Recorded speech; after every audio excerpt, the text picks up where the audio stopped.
Science with doctor Wasim. आज के lecture के अंदर हम देखेंगे कि what are shallow neural networks. और जो ऑब्जेक्टिव्स हैं इस वीडियो के, उसमें सबसे पहले न्यूरल नेटवर्क ओवरव्यू होगा, जिसमें हम देखेंगे कि न्यूरल नेटवर्क जो है और एक शैलो न्यूरल नेटवर्क है वो क्या होता है। उसके बाद हम देखेंगे कि न्यूरल नेटवर्क की रिप्रेजेंटेशन कैसे की जाती है। नेक्स्ट जो है हम देखेंगे कि न्यूरल नेटवर्क का आउटपुट जो है वो हम कैसे कंप्यूट कर सकते हैं। देन हम देखेंगे कि वेक्टराइजिंग अक्रॉस मल्टीपल एग्जांपल जो है वो हम कैसे कर सकते हैं। ठीक है। So let's get started. सबसे पहले what is a neural network. Basically जो हम लास्ट वीडियोस के अंदर देख चुके हैं कि अगर हम लॉजिस्टिक रिग्रेशन को एज अ सिंगल न्यूरॉन जो है वो कंसीडर करें, तो उसको हम as a single neuron visualize कर सकते हैं इन अ सेंस कि उसमें कुछ इनपुट्स होंगे। ठीक है, x1 x2 x3 and so on. और उसकी बेस पे उस उनके लीनियर कॉम्बिनेशंस बनेंगे। ठीक है, w1 x1 w2 x2 w3 x3 and so on. और उसमें फिर हम बायस जो है उसकी वैल्यू ऐड करेंगे, वो हमारा एक लीनियर कॉम्बिनेशन बन जाएगा जिसे हमने z का नाम दिया था। और इसी तरह से उस लीनियर कॉम्बिनेशन को जो है उस पे हम सिग्माइड जो है वो अप्लाई करेंगे। और सिग्माइड अप्लाई करने के बाद जो है हमारा जो एस्टीमेट होगा उसे हम वाई हैट का हमने नाम दिया था, या उस एक्टिवेशन को हम ए बी कह सकते हैं। ठीक है, तो ए या वाई हैट जो है उसको हमने नाम दिया था। तो ये बेसिकली आइडिया था एक सिंगल न्यूरॉन का। ठीक है। और इसको हमने इस तरह से जो है एक ग्राफ की फॉर्म में रिप्रेजेंट किया था, कंप्यूटेशन ग्राफ की फॉर्म में। तो इसमें जी आ गया हमारे पास, फिर एक्टिवेशन आ गई और उसके बाद हमने लॉस कंप्यूट कर लिया।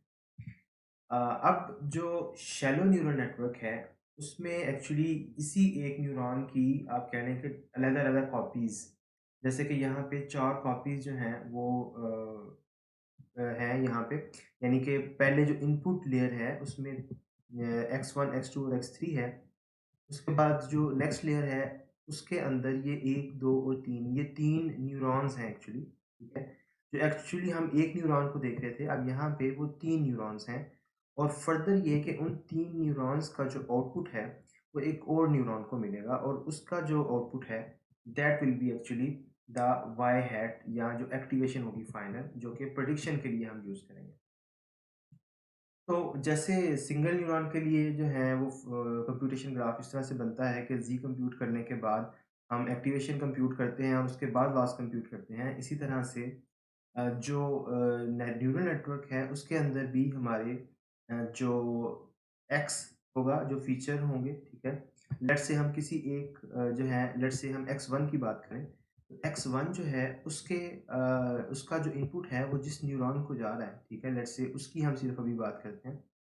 और उसका जो इनपुट है नेक्स्ट आगे जिस दूसरे न्यूरॉन में जा रहा है, तो अभी हम सिर्फ इस ब्रांच की बात कर रहे हैं। ठीक है, इस ब्रांच की, ये x1 से इस न्यूरॉन के अंदर, और इससे आगे ऑनवर्ड जो है वो इस न्यूरॉन के अंदर जो इनपुट आ रहा है, इसको मैं ये नीचे यहाँ पे डिस्क्राइब करने लगा हूँ। तो इस पे x होगा हमारे पास, फिर w1 होगा।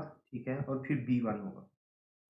ये जो है इनपुट्स, ये एक्चुअली इनका एक लीनियर कॉम्बिनेशन बनेगा। ठीक है, और जो फर्स्ट लेयर है हमारे पास, ठीक है, उसमें इसका लीनियर कॉम्बिनेशन बनने के बाद उस पे एक्टिवेशन फंक्शन अप्लाई होगा, जो कि सिग्मॉइड जैसे हम देखते आ रहे हैं। सिग्मॉइड फंक्शन अप्लाई करने के बाद हमारे पास लेयर 1 की जो एक्टिवेशन है वो आ जाएँगी। ठीक है, इसके बाद हम क्या करेंगे कि लेयर 2 में जब इनपुट होगा तो वहाँ पे दोबारा लेयर 2 के जो वेट्स हैं और उसकी जो बायस है वो भी इनपुट होगी, और जो एक्टिवेशन हुई है लास्ट न्यूरॉन से वो भी एज इनपुट होगी, और उसकी बेस पे Z2 जो है, यानी सेकंड लेयर का जो कॉम्बिनेशन है उसकी वैल्यू हम कंप्यूट करेंगे, और उसकी बेस पे फिर उस पे हम सिग्मा अप्लाई करेंगे। तो ये इस तरह से प्रोसेस चलता जाएगा। ये प्रोसेस जो है ये ना सिर्फ इस न्यूरॉन के लिए और इस न्यूरॉन के लिए होगा जो कि मैंने यहाँ पे ड्रा किया है, बल्कि ये इस न्यूरॉन के लिए भी होगा, इस न्यूरॉन के लिए भी होगा। एक्चुअली होगा ये कि ये तीनों न्यूरॉन जो हैं फॉरवर्ड प्रोपगेशन में, इन तीनों न्यूरॉन्स से जो एक्टिवेशन होगी वो एक्टिवेशन इस अगली लेयर में एज़ इनपुट मिलेगी। ठीक है? यानी तीनों का जो आउटपुट है, एक्टिवेशंस हैं, वो यहाँ पे लीनियर कॉम्बिनेशन उसका बनेगा, और उसके बाद उस पे एक्टिवेशन फंक्शन जो है वो अप्लाई होगा, और उसके बाद हम जो है वो उसका लॉस कंप्यूट करेंगे, और लॉस कंप्यूट करने के बाद वही प्रोसेस होता है। हम डेरिवेटिव्स कंप्यूट करते हैं, बैकवर्ड प्रोपगेशन करते हैं, हम दूसरी लेयर पे जो है एक्टिवेशन उसका डेरिवेटिव जो है वो कंप्यूट करेंगे। उसके बाद हम जो है डीज़ी जो है जो कॉम्बिनेशन था उसका डेरिवेटिव कंप्यूट करेंगे। उसके बाद जो लेयर 1 के अंदर एक्टिवेशन है और जो उसका लीनियर कॉम्बिनेशन है उनका डेरिवेटिव है वो कंप्यूट करेंगे। ठीक है? तो ये बेसिकली आइडिया है। अब न्यूरल नेटवर्क रिप्रेजेंटेशन की तरफ आते हैं कि इसको हम रिप्रेजेंट कैसे करते हैं मैथमेटिकली। और इसमें डिफरेंट लेयर्स के डिफरेंट नाम जो हैं हमने जो लिटरेचर में आप देखेंगे वो यूज़ होते हैं। जो पहली लेयर है उसे हम इनपुट लेयर कहते हैं।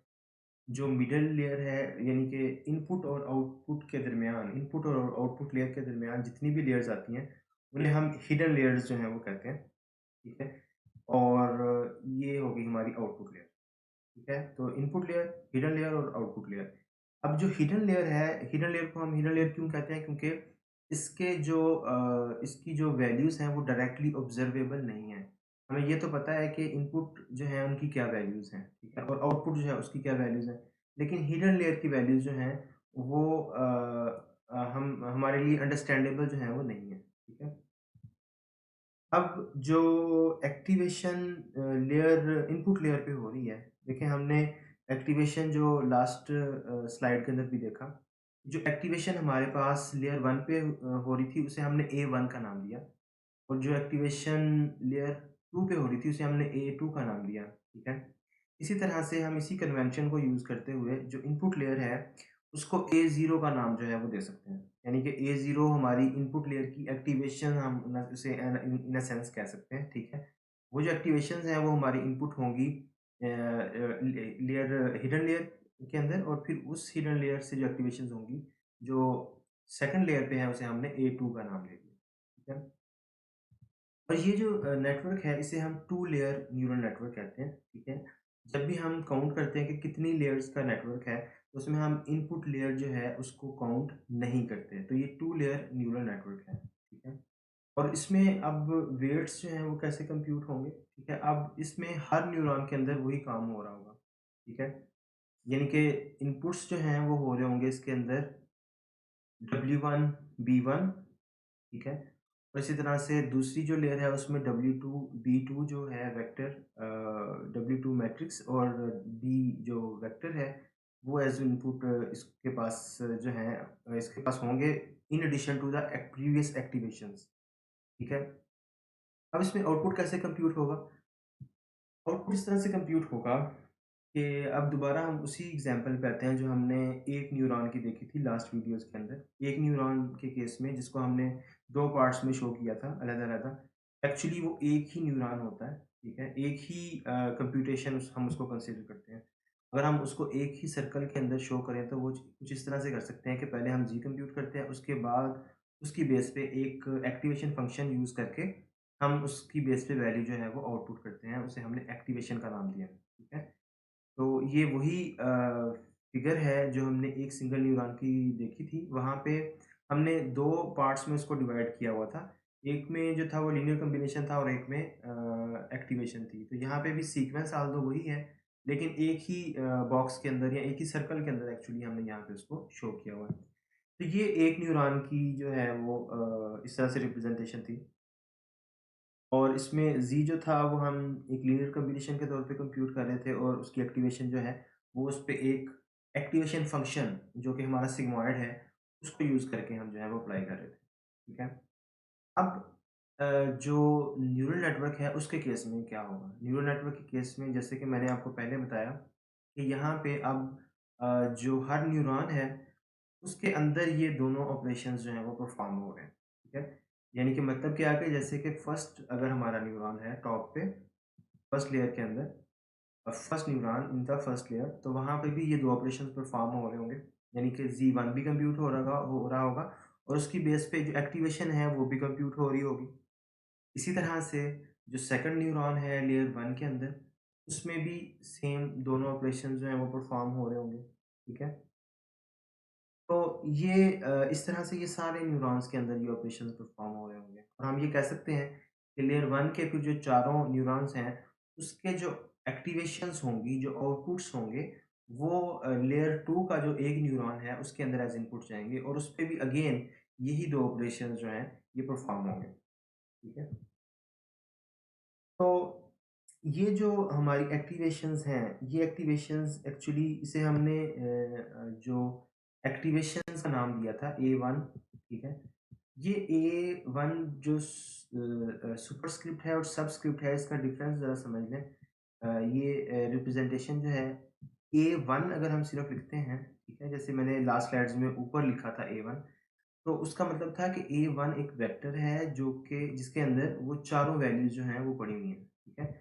यानी कि उस पहली लेयर के जो चारों न्यूरॉन्स हैं उनकी वैल्यूज़ उस वेक्टर के अंदर जो है वो पड़ी हुई है। लेकिन हम इसको अलहदा भी रिप्रेज़ेंट कर सकते हैं और यहाँ पे ये जो इसका सबस्क्रिप्ट है, ये जो नीचे गिवन है, ये उसका इंडेक्स बता रहा है वेक्टर के अंदर। यानी कि A1 का जो पहला इंडेक्स है उसमें पहले न्यूरॉन की वैल्यू हम स्टोर करेंगे। A1 का जो दूसरा इंडेक्स है वेक्टर का, उसमें दूसरी वैल्यू स्टोर करेंगे, इसी तरह से तीसरी और इसी तरह से चौथी वैल्यू हम स्टोर करेंगे। और इसमें फिर कंप्यूटेशंस कैसे करेंगे? ये अगेन वही चीज़ रिपीट हो रही है जो लास्ट स्लाइड में भी आपने देखी। आप Z1 जो है उसको कंप्यूट करेंगे, उसकी बेस पे एक्टिवेशन 1 कंप्यूट हो जाएगी पहली लेयर के अंदर। फिर पहली लेयर के अंदर Z2, ठीक है, दूसरे न्यूरॉन के लिए और फिर उसकी एक्टिवेशन। फिर तीसरा जो न्यूरॉन है उसका कॉम्बिनेशन और एक्टिवेशन, इसी तरह से चौथा जो है उसकी लीनियर कॉम्बिनेशन और उसकी एक्टिवेशन जो है वो हम इस तरह से कंप्यूट कर लेंगे, ठीक है।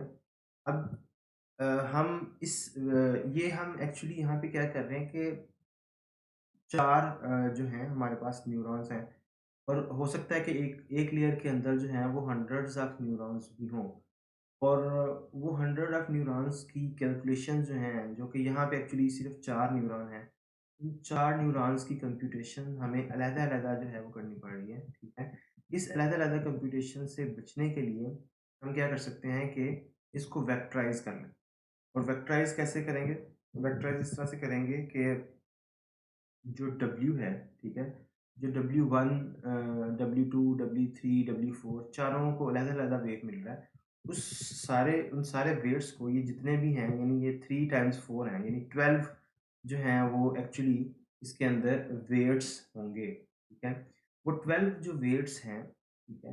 वो 12 वेट्स हम इस तरह से एक मैट्रिक्स की फॉर्म में उसको W1, W2 और W3 और W4 को हम ये कह सकते हैं कि हमने इन वेट्स को स्टैक कर दिया है, ठीक है? और ये वेट्स अब जो हैं ये x1, x2 और x3 के साथ इनका मैट्रिक्स मल्टीप्लिकेशन होगा, ठीक है?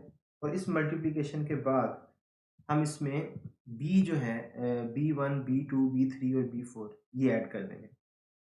अब ये एक मैट्रिक्स ऑपरेशन हो गया। अगर हम लूप लगा के इस तरह से करते ऑपरेशन परफॉर्म तो ये इंडिविजुअल इंस्ट्रक्शंस जो हैं वो सीपीयू के पास जाती। लेकिन अब ये एक वेक्टराइज्ड ऑपरेशन हो गया है तो अब ये पैरेललाइजेशन इसमें ऑटोमेटिकली जो है वो अचीव होगी। जो numpy की लाइब्रेरी है वो इस चीज़ को इंश्योर करेगी कि या अगर हम जीपीयूज़ यूज़ करते हैं तो सीपीयू यूज़ करते हैं तो उस केस में भी अगर मल्टीपल उसमें कोर्स हैं तो वो यूटिलाइज़ होंगे। अगर जीपीयू यूज़ करते हैं तो जीपीयू में जो मल्टीपल पैरेललाइज़ेशन की वो ऑप्शन अवेलेबल है, वो ऑटोमैटिकली जो है numpy यूज़ करेगी। तो इसकी बेस पे जो है ये देखें जो हमारी कंप्यूटेशंस हो रही हैं, चारों वैल्यूज़ एक्चुअली हमारे पास वही आ रही हैं उन 4 न्यूरॉन्स की, ठीक है? तो ये हम बेसिकली यहाँ पे क्या कर रहे हैं सिर्फ़ अपनी कंप्यूटेशंस को एफ़िशिएंट बनाने के लिए उस चीज़ को हम एक वेक्टराइज़ेशन की फॉर्म में जो है हम यहाँ पे हमने रिप्रेज़ेंट कर दिया, ठीक है? तो जैसे मैंने पहले आपको बताया कि एक्टिवेशंस जो हैं वो हमने A12 और A13 एंड सो ऑन। इसमें A1 एक वेक्टर है जिसमें ये 4 वैल्यूज़ पड़ी हुई हैं, ठीक है? इसी तरह से ये जो पूरा मैट्रिक्स है इसे हम नाम दे देते हैं W1 का, ठीक है? अब इसमें देखें इसमें सबस्क्रिप्ट नहीं है, ठीक है? सबस्क्रिप्ट जो है वो 1, 2, 3, 4, ठीक है? ये सबस्क्रिप्ट जो है ये उस इंडिविजुअल जो न्यूरॉन है उसकी वैल्यू बता रहा है लेकिन यहाँ पे हम W1 से रिप्रेज़ेंट कर रहे हैं उस पूरे मैट्रिक्स को, जिसमें ये सारी की सारी लेयर 1 के अंदर जो वेट्स हैं, वो सारे के सारे उसके अंदर अवेलेबल हैं। इसी तरह से 22 के लिए हम जो है वो B1 यूज़ कर लेते हैं, ठीक है? और इसकी बेस पे जब हमारे पास ये लीनियर कॉम्बिनेशंस आ गए एक वेक्टर की फॉर्म में, तो फिर इस पूरे वेक्टर पे जब हम सिग्मॉइड फंक्शन अप्लाई करेंगे तो हमारे पास जो है वो एक्टिवेशंस भी आ जाएंगी चारों न्यूरॉन्स की। ठीक हो गया। अच्छा, अब नेक्स्ट है कि अगर हमने इसको वेक्टराइज करना हो अक्रॉस मल्टीपल एग्जांपल्स, तो अभी तक हमने जो देखा वेक्टराइजेशन के हवाले से वो था कि अक्रॉस मल्टीपल न्यूरॉन्स, अगर इस तरह से इस लेयर के अंदर या अगली लेयर के अंदर या किसी लेयर के अंदर, अभी तो हम शैलो नेटवर्क देख रहे हैं, तो यहाँ पे हमारे पास एक ही हिडन लेयर है, तो इस लेयर के अंदर जो न्यूरॉन्स हैं, अगर लेट से हंड्रेड्स ऑफ न्यूरॉन्स भी हैं, तो उसको हम पैरेलल कैसे कंप्यूट कर सकते हैं, ये हमने देखा लास्ट स्लाइड के अंदर। और इस स्लाइड के अंदर हम ये देखने जा रहे हैं कि अगर हम हमारे पास डेफ़िनेटली हम एक एग्ज़ाम्पल पे तो ट्रेन नहीं करवाएँगे, हमारे पास मल्टीपल एग्ज़ाम्पल्स होंगी, तो वो जो मल्टीपल एग्ज़ाम्पल्स हैं, वो जब इसको एज़ इनपुट मिलेंगी, तो बजाय ये कि हम एक-एक एग्ज़ाम्पल इसको इनपुट के तौर पे दें और उससे वो कंप्यूटेशंस हों, हम इसको भी वेक्टराइज़ जो है वो कर लेते हैं, ठीक है? यानी कि फॉर लूप को यूज़ करते हुए भी हम ये कर सकते हैं, जो हम काम करना चाह रहे हैं, हम Z1 कंप्यूट करना चाह रहे हैं, उसके बाद A1 कंप्यूट करना चाह रहे हैं, फिर Z2 और A2 कंप्यूट करना चाह रहे हैं। यहाँ पे ये चीज़ ज़हन में रखें कि Z1 जो है, उसमें 4 जो हैं वैल्यूज़ हैं, यानी वो एक वेक्टर है हैविंग डायमेंशन 4, ठीक है? इसी तरह से A जो है, उसकी भी 4 डायमेंशन है, A1 जो है। इसी तरह से Z2 जो है, उसकी कितनी डायमेंशन है? Z2 जो है उसमें एक वैल्यू जो है वो होगी, ठीक है? क्योंकि Z सेकंड लेयर के अंदर एक ही न्यूरॉन है, तो एक ही वैल्यू होगी और उसकी एक्टिवेशन भी एक ही होगी। तो यहाँ पे भी एक वैल्यू कंप्यूट होके आएगी और यहाँ पे भी जो है वो एक ही वैल्यू कंप्यूट होके आएगी। तो ये जो काम है अक्रॉस मल्टीपल एग्ज़ाम्पल्स, ये हम लूप यूज़ करके भी कर सकते हैं। अगर हमारे पास m एग्ज़ाम्पल्स हैं, तो हम फॉर 1 टू m हम चलेंगे यहाँ पे 1 आना चाहिए, ठीक है? तो 1 से लेके m तक हमारी जितनी भी एग्ज़ाम्पल्स हैं, वहाँ तक हम आइटरेट करेंगे और उसके अंदर हम क्या करेंगे कि हम जो है वो Z1 जो है वो कंप्यूट कर लेंगे। यहाँ पे मैंने जो लेयर है उसके साथ लेयर का जो इंडेक्स है, उसके साथ मैंने एग्ज़ाम्पल के लिए जो है वो पैरेंथेसिस यूज़ कर लिए हैं, ठीक है? तो ith एग्ज़ाम्पल के लिए हम जो है वो आइटरेट कर रहे हैं, ठीक है? तो ith एग्ज़ाम्पल जो है वो उसके लिए हम Z1 कंप्यूट कर रहे हैं, उसके बाद A1 कंप्यूट कर रहे हैं, Z2 कंप्यूट कर रहे हैं, उसके बाद A2 जो है वो हम कंप्यूट कर रहे हैं, ठीक है? तो ये है थ्रू लूप, ठीक है? लेकिन इसको हम वेक्टराइज़ कैसे करेंगे, ठीक है? वेक्टराइज़ इसको ऐसे करेंगे कि बजाय कि हम आइटरेशंस करें, हमें रिमाइंड हम करवाते हैं। आपको याद होना चाहिए कि हमने एक्स को एक कैपिटल एक्स जो है उसको रिप्रेज़ेंट किया था, एक मैट्रिक्स जिसमें सारी की सारी एग्ज़ाम्पल्स इकट्ठी पड़ी हुई हैं, ठीक है? यानी कि इसमें x1 पड़ा हुआ है पहले कॉलम के अंदर, यानी जो भी हमारी एग्ज़ाम्पल है, चाहे वो किसी फ़ोटो है किसी की या कोई हाउस प्राइस है, तो उसकी जो फ़ीचर्स हैं, वो हमारे पास जो हैं वो एक फर्स्ट कॉलम के अंदर आ गए। इसी तरह से जो सेकंड एग्ज़ाम्पल है वो हमारे पास सेकंड कॉलम के आगे अंदर आ गई एंड सो ऑन। इसी तरह से जो लास्ट हमारी एग्ज़ाम्पल है वो xm जो है वो लास्ट कॉलम के अंदर आ जाएगी। तो इस तरह से अगर हम x को रिप्रेज़ेंट कर लेते हैं, ठीक है? हमारे जो इनपुट फ़ीचर्स हैं, तो फिर हम इसको वेक्टराइज़ कर सकते हैं ईज़िली। वेक्टराइज़ कैसे करेंगे? अब हम Z1 जो है वो कंप्यूट कर लेंगे W1 x प्लस B1 को यूज़ करते हुए, ठीक है? और उसके बाद A1 जो है, अब देखें ये कैपिटलाइज़्ड यहाँ पे मैं फॉर्म्स यूज़ कर रहा हूँ। यानी कि ये जो Z था, इसमें एक जो था वेक्टर था, ठीक है? लेकिन ये जो Z है ये एक मैट्रिक्स है, ठीक है? जिसमें अलोंग द यानी कि जो अलोंग द कॉलम्स जो हैं, उसके अंदर अलग-अलग एग्ज़ाम्पल्स की के वेक्टर्स पड़े हुए हैं। आप इस तरह से इसको विजुअलाइज़ कर सकते हैं, ठीक है? इसी तरह से A1 जो है वो भी एक मैट्रिक्स है। वो हमने Z1 पे जब अप्लाई किया, तो यहाँ पे एक्चुअली कैपिटल Z आएगा। ये स्मॉल z बाय मिस्टेक लिखा हुआ है। आ गया हमारे पास A1, ठीक है? उसके बाद A1 जो है उसको हमने मल्टीप्लाई किया W2 से और उसमें बायस जो है वो B2 ऐड की, तो वो हमारे पास Z2 आ गया, ठीक है? इसी तरह से हमने A2 जो है वो कंप्यूट कर लिया by applying sigmoid on Z2, ठीक है? तो इस तरह से जो है हमने इसको वेक्टराइज़ कर लिया।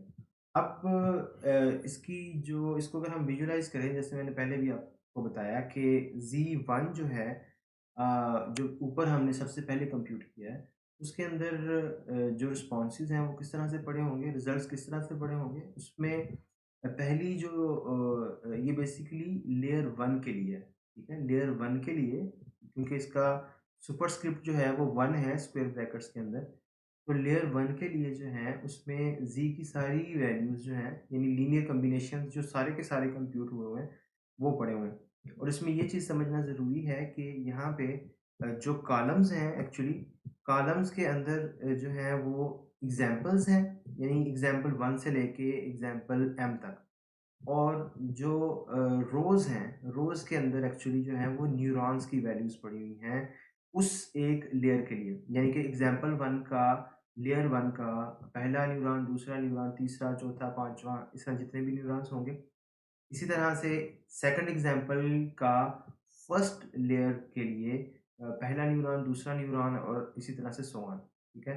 तो ये बेसिकली जो है इस तरह से हम वेक्टराइज़ेशन को यूज़ करते हुए अक्रॉस मल्टीपल एग्ज़ाम्पल्स जो हैं वो पैरेलल कंप्यूटेशंस कर सकते हैं और इस तरह से हमारी जो कंप्यूटेशंस हैं वो एक्चुअली काफ़ी एफ़िशिएंट हो जाएँगी, ठीक है?